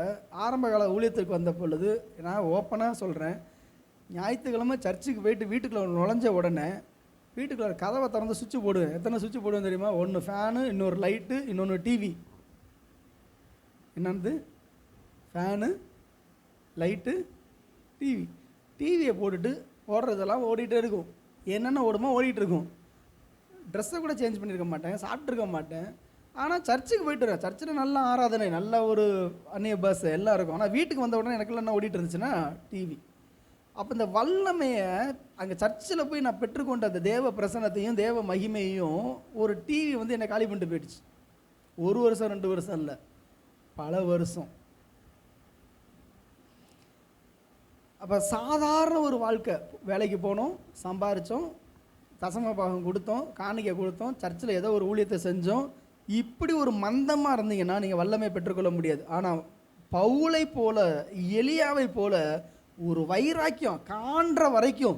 எலியா இது வரைக்கும் தெரியுமா ஜெபிச்சாரு? எலியாவுடைய காரியம் வந்து என்னென்னா, அவர் வந்து ஆகாபுக்கு முன்னாடி தன்னை வெளிப்படுத்துகிற வரைக்கும் ஆண்டவர் நீ போன்னு சொல்கிற வரைக்கும் அவர் உட்கார்ந்துருந்தார். அல்லேலூயா. அதனுடைய வல்லமை என்னன்னா, பாகாலுடைய வல்லமையை வானத்தில் கட்டிட்டார். அஸ்தரோத்தின் வல்லமையை வானத்தில் கட்டிட்டார். வான மண்டல பொல்லாத ஆவியில் ஃபஸ்ட்டு எலியா என்ன பண்ணிட்டாரு? கட்டிட்டார். கட்டினதுக்கு அப்புறம் தான் இவர் வந்து அங்கே அப்பியர் ஆகிறாரு கர்மேல் பர்வதத்தில். அது வரைக்கும் அந்த வல்லமையை அவர் பெற்றுக்கொண்டே இருக்கார். வல்லமை நாளே வந்திருந்தாருன்னு வச்சுங்களேன், அவர் வந்து ஜெயிச்சிருக்க முடியாது. ஆனால் தேவ சமூகத்தில், வனாந்தரத்தில், ஆற்றண்டையில், விதவையின் வீட்டில் உட்காந்து ஜெபிச்சு ஜெபிச்சு ஜெபிச்சு ஜெபிச்சு வானமண்டலம் எல்லா பொல்லாத ஆவியும் கட்டினது மாத்திரமில்ல, இன்னும் அதுக்கு மேலே ஒரு வல்லமையை அவர் பெற்றுக்கொண்டார். கர்த்தர் சொல்லுகிற வரைக்கும் அவர் காத்திருந்தபடினால அவர் போய் எங்கள் கிரியை செய்யும் பொழுது நீங்கள் ஒரு காரியம் அறிஞ்சுக்கணும். பாகால் தீர்க்கதரிசிகள் அவங்க ஜபிச்சப்போ அக்கினி இறங்காமலாம் இருக்காது. கண்டிப்பாக அக்கினி இறங்கும். ஏன்னா யோபுவின் நாட்களில் வானத்திலிருந்து அக்கினி இறங்கி பச்சித்து போட்டுச்சுல்ல, அது எந்த அக்கினினா பிசாசின் அக்கினி. அவனாலையும் செய்ய முடியும். ஆனால் அவனை செயல்பட விடாமல் தடுத்தது எதுனா எலியாவுக்குள்ளே இருக்கக்கூடிய ஜெபம். எலியாவுக்குள்ள இருந்த அந்த வல்லமை அந்த ரீஜனில், இஸ்ரேல் தேசத்தில் எங்கேயுமே, இஸ்ரேலுடைய எல்லை எங்கே இருக்குதோ அந்த எல்லை எங்கும் ஒரு சொட்டு தண்ணி பெய்யலை. அந்த அளவுக்கு இன்னைக்கு நமக்கு வல்லமை இருக்கா? இன்றைக்கி அந்த அளவுக்கு வல்லமை பெற்றுக்கொள்ள வேண்டுமே. நம்ம வல்லமைங்கிறது ஏதோ ஒரு சும்மா சுறுசுறுன்னு ஏதோ ஒரு ஜெபிச்சோம், கால் ஒரு வல்லமை இருந்துச்சு, தலையில் ஒரு வல்லமை இருந்துச்சு, கையெல்லாம் சூடாக, அதெல்லாம் கிடையாதுங்க. நெருப்பு கோலமாக இருக்கணும். அல்லேலூயா. ஒரு சின்ன நெருப்பில், அதாவது சூடம் கொளுத்துற, அது வந்து ஒரு 5 நிமிஷத்தில் அணைஞ்சு போயிடும். அந்த நெருப்பில் பற்றி எரியணும். அடங்காத ஒரு காட்டு தீயை போல் நம்ம பற்றி எரிஞ்சாதான் தேவனுக்காக ஒரு பெரிய காரியங்களை செய்ய முடியும். சொகுசாக வாழ்கிற ஒருத்தரும் உல்லாசமாக நிம்மதியாக வசதியாக வாழ்கிற யாருக்கும் தேவனுடைய வல்லமையை கர்த்தர் கொடுக்கவே மாட்டார். நான் சாது சுந்தர் சிங்குடைய வாழ்க்கையெல்லாம் பார்க்குறப்ப எப்படித்தான் அவர் இருந்தாரோ எனக்கு தெரியவே இல்லைங்க. அவர் எல்லாத்தையும் உதறி போட்டுட்டு காடு மேடுன்னு அப்படியே கிடந்தார். அவர் பாட்டுக்கு ஆண்டவர் சொகுசான ஒரு வாழ்க்கை வாழவே இல்லை. என்னால் கம்ஃபர்டபுளாக இருக்கணும், எந்த ஒரு ஒரு ஒரு ஒரு சின்ன வருத்தம் கூட நான் பட மாட்டேன் கர்த்தருக்காகன்னா கர்த்தருடைய வல்லமை உங்களுக்கு கிடைக்காது. ரெண்டாவது ஆவிக்குரிய ஒழுங்குகள். இந்த நேரம் ஜெப நேரம், இந்த நேரம் எந்திரிக்கிற நேரம், இந்த நேரம் உபவாசிக்கிற நேரம், இந்த நேரம் தேவனோடு உறவாடுகிற நேரம். போன வாரம் ஒரு 3 நாளைக்கு முன்னாடி எனக்கு ரொம்ப வெறுத்து போச்சு. ஏன்னா எனக்கு வரக்கூடிய ஃபோன் தான் பிரச்சனை. காலைல என் ஒய்ஃப் சொன்னாங்க பார்த்தீங்களா, 6 மணிக்கே ஃபோன் அடிக்கிறாங்கன்னு. ஃபோன் சத்தம் கேட்டால் வீட்டில் நிம்மதியாயிரு. அவங்களுக்கு அவங்க தேவைக்கு கூப்பிடுறாங்க. ஆனால் எனக்கு எங்கள் வீட்டில் ஒரு பிரச்சனை இருக்குல்ல, எவ்வளவோ பேர் கூப்பிட்டுட்டு தான் இருப்பாங்க, ஜெபிச்சுட்டு தான் இருப்பாங்க. எனக்கு அப்படியே பேசி பேசி போன ஒரு 3 நாளைக்கு முன்னாடி என்ன பண்ணேன், ஃபோனை தூக்கி சார்ஜில் போட்டுட்டு நிம்மதியாக நடந்து வந்துட்டேன். எப்பயுமே ப்ரேயர் வாக் போவேன். இங்கே நம்ம சர்ச்சிலேருந்து ஆரம்பித்தோன்னா கேகே நகர் 2 வரைக்கும் போவேன். ஒரு 3 மணி நேரம் ஃபோனை வீட்டில் போட்டுட்டு நிம்மதியாக வந்து ஆண்டவரோடு உறவாடி பேசி சிரித்து சந்தோஷமாக சபையில் சில வேலைகள்லாம் பார்த்துட்டு நேராக நடந்து போனேன். ஆண்டவரும் நானும் உறவாடினேன், பேசினேன். நடக்க நடக்க கால் வலிக்குது. அன்றைக்கி வேறு தவறான ஒரு ஷூவை போட்டு வந்துட்டேன். அது எனக்கு ரொம்ப பெயினாக இருந்துச்சு. இருந்தாலும் பரவாயில்ல, நீ ஆண்டவரோடு நடக்கணும். அல்லேலூயா, அல்லேலூயா. அந்த ஒழுங்கு அப்போ தான் உங்களுக்கு தரிசனம் உண்டாகும். இன்னொன்று முக்கியமான ஒரு விஷயம், உங்கள் வல்லமையை பெற்றுக்கொள்ள வேண்டுமானால் உங்கள் அத்தனை பேருக்கும் தேவன் ஒரு தரிசனத்தை கொடுத்துருப்பார், ஒரு பாரத்தை கொடுத்துருப்பார். எனக்கெல்லாம் தரிசனமே இல்லை, அழைப்பே இல்லை, ஊழியமே இல்லைன்னு யாருமே சொல்ல முடியாது, சொல்லக்கூடாது. அப்படி இல்லைன்னு சொன்னீங்கன்னா நீங்கள் தான் தப்பு பண்ணுறீங்க. எனக்கு ஆண்டவர் எனக்கு தரிசனம் கொடுக்கலங்க, ஆண்டவர் எனக்கு ஊழியத்தை கொடுக்கலங்க, ஆண்டவர் எனக்கு வரங்களை கொடுக்கலங்க, அழைப்பு இல்லைன்னு நீங்கள் புரிஞ்சுக்கிட்டீங்கன்னா அது உங்களுடைய தவறு. எல்லாரையும் கர்த்தர் அழைச்சிருக்காரு, பரிசுத்தத்திற்காக அழைச்சிருக்காரு, குமாரனுடைய சாயலுக்கு ஒப்பாயிருக்கு அழைச்சிருக்காரு, அவருடைய மகிமையை வெளிப்படுத்த அழைச்சிருக்காரு, சுவிசேஷத்தை அறிவிக்க அழைச்சிருக்காரு, ஜெபிக்க அழைச்சிருக்காரு, ஊழியத்திற்காக கர்த்தர் அழைச்சிருக்காரு. அந்த அழைப்பில் நீங்கள் முன்னேறலைன்னா வல்லமை உங்களுக்கு கிடைக்காது. முன்னேறணுங்கிற ஒரு விருப்பம் இருக்கணும். எப்பயுமே ஆஃபீஸில் முன்னாடி வேலை பார்த்தப்ப என்னென்னா, கூட வேலை பார்க்குற அவங்கள பார்த்து அவங்கள விட ஒரு 100 ரூபா சம்பாரிச்சிடணும், 1000 ரூபா சம்பாரிச்சிடணும் ஒரு போட்டி இருக்கும். ஆனால் ஊழியத்தில் வந்ததுக்கப்புறம் பார்த்தீங்கன்னா, நான் பாலியாங்கி சோவை போல் வரணும், ஸ்மித் விகில்ஸ்வர்த்தை போல் வரணும், இப்படிலாம் நான் கோட் பண்ணிகிட்டு இருந்த ஒரு காலம் உண்டு. இப்போ அப்படிலாம் கிடையாது. என்னை விட நான் வளர்ந்து காட்டணும். அல்லேலூயா. நேற்று இருந்த சத்யநாதன் வேறு, இன்றைக்கி இருக்கிற சத்யநாதன் வேறு, நாளைக்கு இன்னும் அப்கிரேட் ஆகணும், இன்னும் கொஞ்சம் வளரணும். உங்களுக்கு நீங்கள் தான் போட்டி, உங்களுக்கு நான் போட்டி கிடையாது, உங்களுக்கு வேறு யாரும் போட்டி கிடையாது. அப்போ அந்த கிறிஸ்துவுடைய நிறைவான வளர்ச்சிக்கு தக்கதாய் நம்ம ஒவ்வொருவரும் பயணிக்கும் பொழுது கர்த்தருடைய வல்லமை நம்மளுக்கு கொடுப்பார். மத்தேயு 17வது அதிகாரம் 18 21 வரைக்கும் அங்கே ஒரு சம்பவம் இருக்குது. ஆண்டவர் வரும் பொழுது சீசர்கள் வந்து சொல்லுவாங்க, இந்த பிசாசுகளை எங்களால் துரத்த முடியல அப்படின்னொடனே ஆண்டவர் கோபமாய் எங்கே அவன் கூப்பிடு அப்படின்னு சொல்லி அந்த பிசாசை அதட்டுவார், அது போயிடும். மத்தேயு 17வது அதிகாரம் 18 21 வரைக்கும். அப்போ சீசர்கள் கேட்பாங்க, ஏன் எங்களால் இதை துரத்தி விட முடியவே இல்லை. மத்தேயு 17வது அதிகாரம் 18 இயேசு பிசாசை அதட்டினார், உடனே அது அவனை விட்டு புறப்பட்டது, அந்நேரமே அந்த இளைஞன் சுஸ்தமானான். அப்பொழுது சீசர்கள் இயேசுவிடத்தில் தனித்து வந்து, அதை துரத்தி விட எங்களால் ஏன் கூடாமல் போயிட்டு என்று கேட்டார்கள். அப்போ அவர் சொல்கிறார், உன்னை அவிசுவாசத்தில் தான் சொல்லிட்டு 21வது வசனம், இந்த ஜாதி பிசாசு ஜெபத்தினாலும் உபவாசத்தினாலும் அன்றி மற்ற விதத்தினாலும் புறப்பட்டு. சில பைபிளில் இந்த வார்த்தை கிடையாது.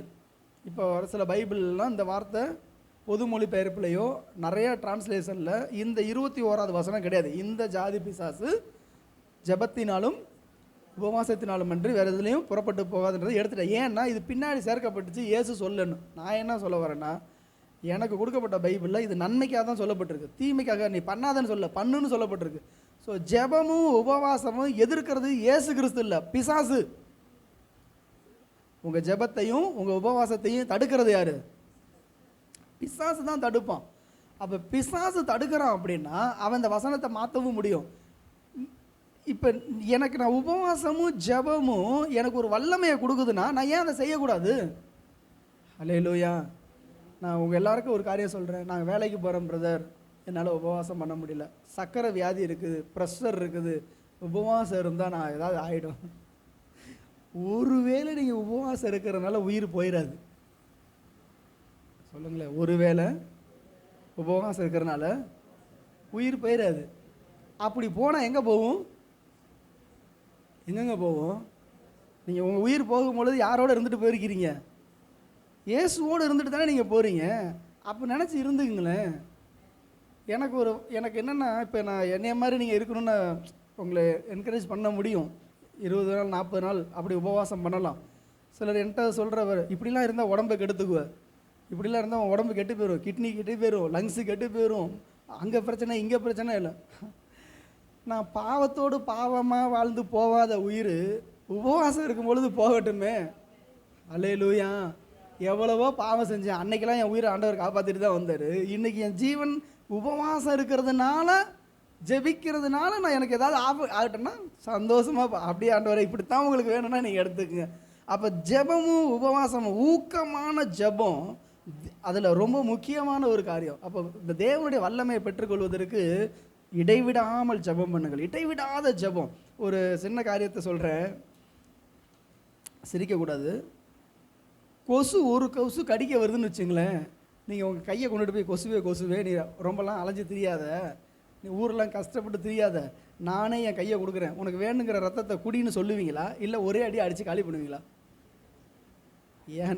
என்னையும் காப்பாற்றிக்குவேன், என் கூட யாராவது இருக்கிறாங்கன்னா அவங்க மேலேயும் அதான் சாக்கு, கொசு அடிச்சன்றது அவங்கள அடித்தாவது காப்பாற்றிடுவேன். அப்போ பிசாசை துரத்தணும் அப்படின்னா எவ்வளவு ஜாக்கிரதையாக இருக்கணும். பாவம் நம்மளை எவ்வளவோ, நான் ஏற்கனவே சொன்னேன், அக்கிரம விஷயங்கள் நம்ம மிஞ்சி வல்லமை கொண்டது.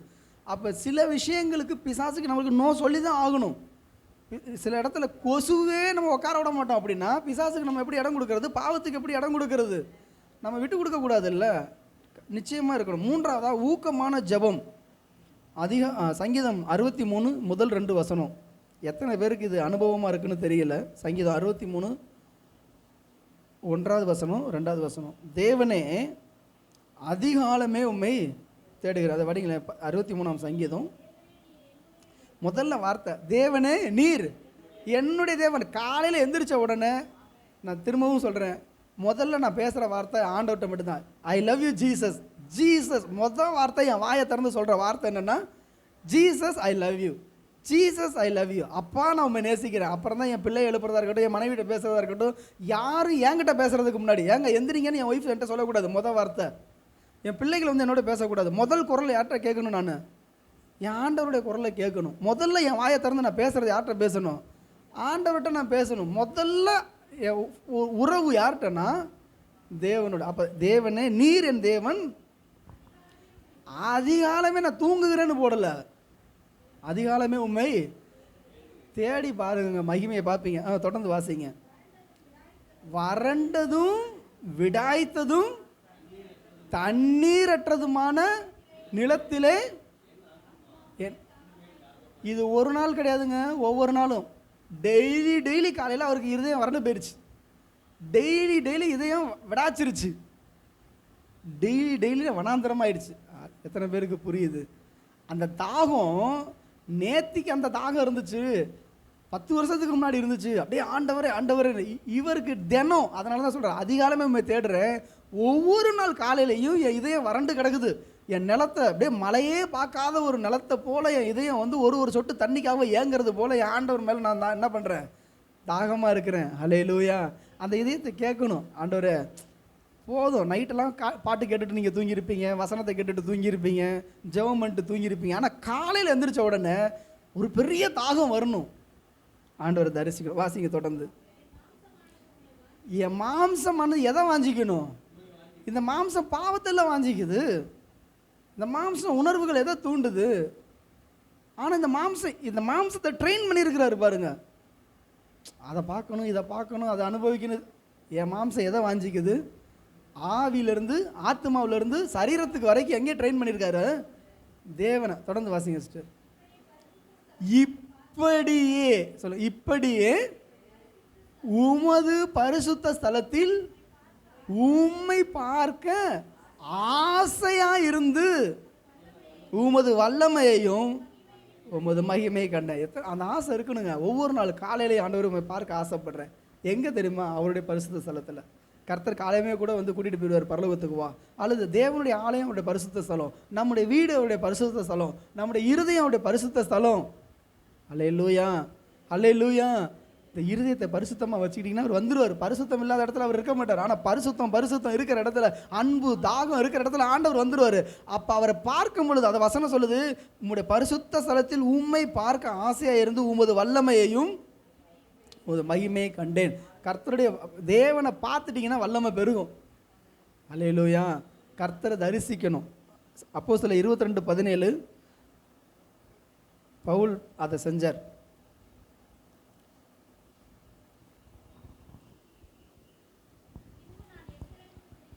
பின்பு நான் எருசலேமுக்கு திரும்பி வந்து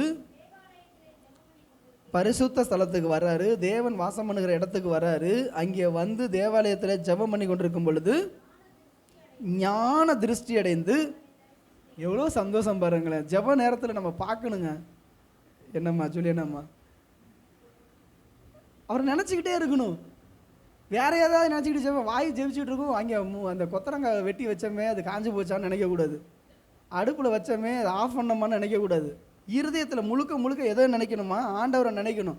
அப்போ பூரணமாய், இப்போ நான் சில நேரத்தில் ஏன் நான் வெளியூருக்கு ஓடி போயிடுறேன் அப்படின்னா, இங்கே இருக்கிற வரைக்கும் ஏங்க என்னங்க அப்படிம்பாங்க, நிறையா வரும் ஃபோனு. இது எந்த ஏங்க வேணாம் என்னங்க வேணாம். நான் உபவாசம்னு போயிட்டோம்னா தனியாக தான் போகணும். இந்த வீட்டில் இருந்துக்கிட்டே உபவாசம் பண்ணுறது, சபையிலேருந்து உபவாசம் பண்ணுறது, வேலைக்கு போய்ட்டு உபவாசம் பண்ணுறதுலாம் வேலைக்கு ஆகாது. நான் நிறையா ப்ராக்டிஸ் பண்ணிட்டேன்.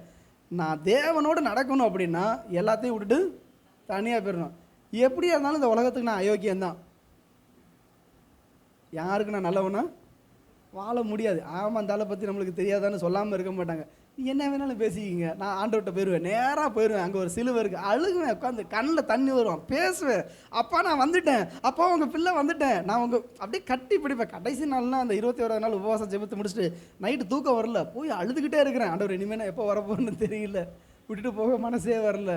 ஆசை, இப்படி நம்ம காண ஆசையாக இருந்து உமது வல்லமையும் உமது மகிமையை கண்ட அவர் தரிசிக்கணுங்க. சங்கீதம் 62:11 சொல்லப்பட்டிருக்கு, எனக்கு தேவன் ஒரு தரம் விளம்பினார், நான் 2 தரம் கேட்டிருக்கிறேன். வல்லமை தேவனுடையது. அப்போ வல்லமை பிசாசுக்குரியது அல்ல. எல்லாருமே சொல்லுவாங்க பிசாசு வல்லமையாக செயல்பட்டு இருக்காங்க. இல்லை, வல்லமை யாருடையது? தேவனுடையது. அந்த வல்லமை தேவன் நமக்கு கொடுக்கிறார். சங்கீதம் 105:4 சொல்லப்பட்டிருக்கு. சங்கீதம் 105:4, கர்த்தரையும் அவருடைய வல்லமையும் நாடுங்கள், அவருடைய சமூகத்தை நித்தமும் தேடுங்கள். அப்போ தேவனுடைய சமூகத்தில் நீங்கள் காத்திருக்கும் பொழுது, தேவனுடைய வல்லமையில் இருக்கும் பொழுது நிச்சயமாக உங்களுக்குள்ள வல்லமை பெருகும். ஒரு இரும்பை கொண்டு வந்து மேக்னெட்டோட ரொம்ப நாளாக வச்சுட்டீங்க அப்படின்னா அந்த இரும்பு மேக்னெட்டாக மாறிடும். அது சயின்ஸ் தெரியுமா உங்களுக்கு? மேக்னெட்டோடையே ரொம்ப நாள் இருந்துச்சுன்னா அந்த இரும்பு, அந்த சிஸ்டர் கரெக்டாக சிஸ்டர், அப்போ நம்மலாம் வந்து ஒரு துருவு தான். அவரோடு போய் ஓட்டிட்டோம்னா நம்மகிட்டே அந்த ஒரு மேக்னெட்டிக் ஃபோர்ஸ், ஆண்டோடைய வல்லமை நமக்கு வரும். சரி, 4வது தேவனுடைய வார்த்தை. எந்த அளவுக்கு வசனத்தை நம்ம வாசிக்கிறோம், தியானிக்கிறோம். சங்கீதம் 29:4, கர்த்தருடைய சத்தம் வல்லமை உள்ளது, கர்த்தருடைய சத்தம் மகத்துவம் உள்ளது. ஆண்டவருடைய வார்த்தை எப்பயுமே அது வல்லமை உள்ளதுங்க. இந்த உலகத்தில் பிசாசுனுடைய வார்த்தைகள், சிலர் வந்து சொல்கிறாங்க ராத்திரி வந்து பிசாசு சொல்லிட்டு போயிட்டான், கனவுல வந்து பேசுகிறான், நேரில் அவனுடைய சத்தம் கேட்குது. சிலர்லாம் சொல்லுவாங்க இன்றைக்கி நீ சாவ போகிற. சிலருக்குலாம் வந்து பார்த்தீங்கன்னா வார்த்தை வரும், எங்கேருந்து வருதுன்னே தெரியாது, நீ செத்துரு பிசாசு பேசிகிட்டு இருப்பான். அது ஒரு வல்லமை. அந்த வல்லமை என்ன பண்ணும், அவங்கள வந்து என்ன பண்ணும், அந்த இன்டியூஸ் பண்ணி கொண்டுட்டு போய் என்ன பண்ணும், சாக அடிச்சிடும். அது சிலர்லாம் வந்து பார்த்தீங்க அப்படின்னா அதை கேட்க சகிக்க முடியாமல், இப்போ என்ன நான் சாகணும் அவ்வளோதானே, நான் போய் செத்துடுறேன். தொடர்ந்து அந்த பிசாசு பேசிக்கிட்டே இருக்கும். ஆனால் தேவனுடைய வார்த்தை ஜீவனுடையது, தேவனுடைய வார்த்தை வல்லமையுடையது. பிசாசனுடைய குரலை கேட்டுட்டோம்னா சில நேரங்களில் கேட்கும், ஆனால் நோ சொல்லிடணும். கேட்காமலாம் இருக்காது. உள்ளுக்குள்ள அப்படியே ஒரு இன்டியூஸ் பண்ண தூண்டுவான், ஏதோ ஒன்று நம்மள்கிட்ட பேசுனது போலே இருக்கும். ஆனால் அது வல்லமை இல்லை. சிலர்லாம் என்ன பண்ணுறாங்க, அந்த தேவனுடைய வல்லமையை தரிக்காதவங்க இந்த பிசாசின் வல்லமையால் ஆட்கொள்ளப்பட்டு போய் இறந்து போயிடுவாங்க. ஒரு சகோதரி, உன் புருஷனோட வாழாத அது சொல்லிக்கிட்டே இருக்குமா, அதனாலே விட்டுட்டு இந்த குரலை கேட்க முடியலன்னு விட்டுட்டு வந்துட்டேன். அப்போ அந்த குடும்பத்தை உடைக்கிறது எது அப்படின்னா பிசாசு. அப்போ தேவனுடைய வல்லமையை நாடும் பொழுது 50ஆம் சங்கீதம் 1வது வசனம், வல்லமை உள்ள கர்த்தர் வசனிக்கிறது. கர்த்தர் வல்லமை உள்ளவர், அவருடைய வார்த்தையும் வசனமாக தான் வல்லமையாகத்தான் இருக்கும். 71வது சங்கீதம் 18வது வசனம், 71வது சங்கீதம் 18வது வசனம், இப்பொழுதும் தேவனே இந்த சந்ததிக்கு உமது வல்லமையையும் வரப்போகிற யாவருக்கும் அறிவிக்கும் அளவும் முதிர் வயதும். இப்போ வந்து அருமையான ஜெபம் என்ன சொல்கிறாருன்னா, கடைசி வரைக்கும் வயசான காலம் வரைக்கும் என்னை கைவிட்டுறாதீங்க, நான் வரக்கூடிய சந்ததிக்கு உங்களுடைய வல்லமையை உங்களுடைய பராக்கிரமத்தை நான் அறிவிக்கணும். நம்ம பல பேருடைய வாழ்க்கையில் நான் ஏன் பிறந்தேன், நான் ஏன் வாழ்கிறேன், நான் ஏன் இருக்கிறேன், போயிட்டா நல்லா இருக்குமே நிறைய நேரம் சொல்லிடுறோம். சொல்கிறோமா இல்லையாங்க? ஆண்டவரே உபத்திரவத்தை காணாதபடி நீர் என்னை கொன்று போட்டால் நலமாக இருக்கும் மோசையை போல. நிறைய நேரம் நம்ம சாவ விரும்புகிறோம். ஆனால் அந்த வசனம் சொல்லுது, ஆண்டவரே நான் சாவக்கூடாது. எப்போ இளம் வயதில் சொல்லிட்டு இருக்காரு, முடியெல்லாம் நரைச்சி போகட்டும், ஆனால் வர்ற சந்ததிக்கு வார்த்தையை நான் சொல்லணும். சரி, நீங்கள் டீச்சிங் ஸ்டாஃப் நிறையா பேர் இருக்கிறீங்க. நீங்கள் உங்களுடைய ஞாபக சக்தி எதில் அதிகமாகுது தெரியுமா? நீங்கள் படித்ததை டீச் பண்ண தான் நீங்கள் அதில் ப்ரில்லியண்ட் ஆகுறீங்க. படிச்சுட்டு நீங்கள் அப்படியே அமைதியாக இருந்தீங்கன்னா நீங்கள் அந்த சப்ஜெக்ட் நாலேஜ் உங்களுக்கு இருக்காது. அதே போல் கர்த்தருடைய வசனத்தை நீங்கள் படிக்கிறது மாத்திரமல்ல, நீங்கள் ப்ரீச் பண்ண அந்த வல்லமை உங்களுக்கு அதிகமாகிட்டே இருக்கும். வசனத்துடைய அறிவு அதிகமாகும். என் தேவன் எப்படிப்பட்டவர் அப்படிங்கிறத சிலர்லாம் ஸ்தோத்திரம் பண்ணி அவங்க ஸ்தோத்திரம் பண்ணிகிட்டே இருப்பாங்க. அந்த ஸ்தோத்திரத்தில் வல்லமை, நீங்கள் உங்கள் வாய்களிலிருந்து வரக்கூடிய வார்த்தைகள் எதுக்கெடுத்தாலும் ஸ்தோத்திரம், அந்த வார்த்தையை சொல்ல தேவனுடைய வசனத்தை தியானிக்க தேவனுடைய வசனத்தை வாசிக்க தேவனுடைய வார்த்தை இங்கே சொல்ல கர்த்தருடைய வல்லமை பெருகும். 5வதா, தேவனோடு சஞ்சரிக்கிற வாழ்க்கை, தேவனோடு நடக்கணுங்க. அப்போஸ்தலர் 6வது அதிகாரம் 4வது வசனம், நாங்களோ ஜெபம் பண்ணுவதிலும் வேத வசனத்தை போதிக்கிற ஊழியத்திலும் இடைவிடாமல் தரித்திருப்போம். ஜெபமும் வசனமும் ஒரு மனுஷனுக்குள்ள இடைவிடாமல் இருக்கும் பொழுது அப்போஸ்தலர்கள் கலக்கி எடுத்தாங்க. சிறைச்சாலை கதவுகள் ஒன்றில்லாமல் போச்சு. பயந்து நடுங்கிறாங்க. மகா பெரிய காரியங்கள், நிழல் பட்டு சுகமாகுது, வஸ்திரங்கள் பட்டு சுகமாகுது, அவங்களால செய்ய முடியாத அதிசயமே அப்படிப்பட்ட காரியங்களை செய்கிறாங்க. அந்த வல்லமையை, அந்த உலக பிரகாரமான அதிகாரத்தை விட அப்போஸ்தலருடைய அதிகாரம் மேலானதாக இருந்துச்சு. எதனால் அப்படின்னா அவங்க உலக காரியங்களுக்கு ஈடுபடவே இல்லை. இன்றைக்கி நம்ம நிறைய நேரத்தில் நல்லா யோசிச்சுக்கொள்ளுங்க, உங்களுக்கு சம்பந்தம் இல்லாத காரியங்களில் நீங்கள் ஈடுபட ஆரம்பிச்சிங்கன்னா உங்கள் வல்லமை இழந்துருவீங்க. உங்களுக்கு அவசியமானது எதுன்னா ஜெபமும் தேவனுடைய வார்த்தையும். அல்லேலூயா. யோசிச்சு பாருங்கள், யாராச்சும் எதுக்காவது கூப்பிடுறாங்க, யாராச்சும் ஏதாவது ஒரு காரியத்தை செய்ய சொல்கிறாங்கன்னா இதை நான் செய்யலாமா வேண்டாமா? மனுஷனை நீங்கள் திருப்திப்படுத்த இங்கே வாங்க, இங்கேருந்து நம்ம கோயம்புத்தூர் வரைக்கும் போயிட்டு வரலான்னா, ஆமாம் வீட்டில் சும்மா தானே இருக்கேன், வா போயிட்டு வரலான்னு போனீங்கன்னா உங்கள் வல்லமை இழந்துருவீங்க. உங்களுக்கு எது நீங்கள் எங்கே இருக்கணும் அப்படின்னா தேவ பிரசன்னத்தில், தேவ சமூகத்தில் இருக்கணும். அங்கே இடைவிடாமல் தரித்திருக்கிறதுனால தான் அவங்களால ஜெயிச்ச முடிச்சு. அப்போஸ்தலர் 4:31, அப்படிப்பட்டவங்களுடைய ஜெபம் எப்படிப்பட்டதாக இருந்துச்சான்? ஜெபத்தில் உறுதியாக இருந்த ஒரு மனுஷருடைய வாழ்க்கை. அவர்கள் ஜெபம் பண்ணின பொழுது அவர்கள் கூடி இருந்த இடம் அசைந்தது. அவர்கள் எல்லோரும் பரிசுத்த ஆவியால் நிரப்பப்பட்டு தேவ வசனத்தை தைரியமாக சொன்னார்கள். தேவனோடு நடக்கும் பொழுது அந்த ஜெபம் எப்படிப்பட்டதா? கூடி இருந்த இடம் அசைந்தது. இன்றைக்கி நம்மளே அசைய மாட்டேங்கிறோமே, நம்மளே கையை தூக்க மாட்டேங்கிறோம், அசைய மாட்டேங்கிறோம். அப்போ நம்ம ஜெபத்தினால என்ன நடக்குது? அப்போ பவுலும் சீலாவும் ஜெபம் பண்ணப்போ என்ன நடந்துச்சுங்க? ஆண்டவரே இடம் அசையணும்னு ஜெபிச்சாங்களா? கட்டு உடையணும்னு ஜெபிச்சாங்களா? எல்லோருடைய கட்டும் அறுக்கப்படணும்னு சொல்லி ஜெபிக்கல. இந்த சிறைச்சாலை கதவுகள் அதரணும்னு சொல்லி ஜெபிக்க அவங்க தேவனை ஆராதிச்சாங்க. அங்கேயும் அவங்க தேவனோடு இருந்தாங்க. இவங்கெல்லாம் சிறை கைதிகள்லாம் அங்கே கேட்டுட்டு இருக்கிறாங்க. ஆனால் பவுலும் சீலாவும் ரத்தம் வடிய அவங்க நடுவில் ஆண்டவர் வந்துட்டார். ஆண்டவர் அங்கே ஆராதிக்கிறாங்க. எந்த நிலைமையில் நீங்கள் தேவனோடு சஞ்சரிக்கிறீங்க, கம்ஃபர்டபுளாக ஒரு பிரச்சனை இல்லை. ஆண்டவர் ஒரு 10 லட்ச ரூபா கொடுத்துட்டாரு, காசை எடுத்துகிட்டு ஒரு தீவுக்கு போகிறேன், தனியாக உட்காந்து ஆராதிக்கிறேன், அப்படி இல்லை. உபத்திரவத்தின் நடுவில், காயத்தின் நடுவில், அவமானத்தின் நடுவில், ரத்தம் சொட்ட நீ தேவனோடு அவங்க சந்தோஷமாக ஆராதிக்கிறாங்க, சந்தோஷமாக வாழ்கிறாங்க. இன்னொன்று சொல்கிறேங்க, நீங்கள் தேவனோடு நடந்தீங்கன்னா துன்பம் வரதான் செய்யும், ஆனால் நீங்கள் தேவனுடைய வல்லமையை பெற்றுக்கொள்வீங்க. அதான் பவுல் சொல்கிறாரு, கிறிஸ்துவனுடைய வல்லமை என்மேல் தங்கும்படி என்னுடைய பலகீனத்தை குறித்து நான் மேன்மை பாராட்டுகிறேன். சில நேரத்தில் உங்களுக்கு கை வலிக்கும், கால் வலிக்கும், தலை வலிக்கும், போராட்டங்கள் இருக்கும். சில நேரம் நிறைய ஊழியக்காரவங்க என்ன பண்ணுவாங்கன்னா நிறைய பாடுகளுக்கு மத்தியில் வல்லமையான காரியங்களை செஞ்சுருக்காங்க. இவங்க ஜெபிப்பாங்க, நிறைய பேருக்கு சுகமாகும், ஆனால் இவங்களுக்கு ஒன்றும் நடந்திருக்காது. ஆனால் தேவன் அனுமதிச்சிருப்பார். நீ இந்த வயிற்று வலியை அனுபவிச்சாதான் அடுத்தவனுடைய கஷ்டம் உனக்கு புரியணும். சில நேரத்தில் அதான் சொல்கிறார், எனக்கு முள் என்னை விட்டு நீங்கும்படி செய்யும். இல்லை, இருக்கட்டும், என் கிருபை உனக்கு போதும் அப்படிங்கிறாரு.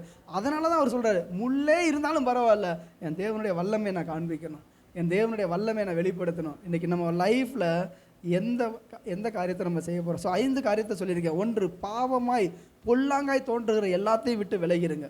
பொல்லாத மனிதர்களை விட்டு விலகிருங்க. வல்லமை பெருகணும்னு சொன்னால் பழைய ஃப்ரெண்டு, பழைய படித்த ஃப்ரெண்டு, கூட படித்த ஒரு தோழி, கூட படித்த ஒரு தோழன், இது எல்லாத்தையும் விட்டு விலகிடணும். பழைய ஆவியானவர் துக்கப்படுத்துகிற காரியம் இருக்கக்கூடாது. 2வது, இருக்கிற நிலைமையில திருப்தி அடைஞ்சு உட்காந்துட்டிங்கன்னா கர்த்தருடைய வல்லமை உங்களுக்கு தேவைப்படாது, கொடுக்க மாட்டார். வரணும் வரணும் வரணும் வரணும், தாகம் தாகம் அதிகமாகிட்டே இருக்கணும். 3வது, ஊக்கமான ஜெபம், தேவனை தரிசிக்கிற வரைக்கும் தேவனை தரிசிச்சுக்கிட்டே இருக்கணும். அப்போ அந்த வல்லமையை பார்க்க முடியும். 4வது, கர்த்தருடைய வார்த்தை, நான் தியானிக்கையில் அனல் கொண்டேன். தியானிக்க தியானிக்க கர்த்தருடைய வசனத்தை வாசிக்க வாசிக்க விடுதலை. சத்தியத்தையும் அறிவீர்கள், சத்தியம் உங்களை விடுதலையாக்கும். 5வது, தேவனோடு நடக்கணும். உலகத்தெல்லாம் விட்டுட்டு, மனிதர்களை விட்டுட்டு, எவ்வளோ சூழ்நிலையாக இருந்தாலும் 1 மணி நேரம் தேவனோடு தனியாக இருக்கணும்னா கண்டிப்பாக சொல்கிறேன், கதவை அடைச்சிருங்க, ஃபோனை தூக்கி போட்டுருங்க, நானும் என் ஆண்டவரும், அல்லது வெளியில் போயிருங்க. நான் வீட்டுக்குள்ளே இருக்கிறத என்கிட்ட 2 பழக்கமும் இருக்குது. விட்டுட்டா தனியாக நான் பாட்டுக்கு பாட்டை போட்டு ஆராதிச்சுக்கிட்டே இருப்பேன். இல்லைன்னா எங்கிட்டாவது பரதேசியை போல் நடந்துக்கிட்டு இருப்பேன், அழுதுகிட்டே இருப்பேன். எங்கே இருந்தாலும் தேவனோடு இருக்கணும், எங்கே இருந்தாலும் தேவனோடு நடக்கணும். அப்போ தான் கர்த்தர் நம்மை பயன்படுத்த முடியும். தகப்பனே, நம்ம துதிக்கிறேன், ஸ்தோத்தரிக்கிறேன். இக்காலத்தில் ஆண்டவரே, அக்கிரம விஷயங்கள் மிஞ்சி வல்லமை கொள்ளுகிறதப்பா.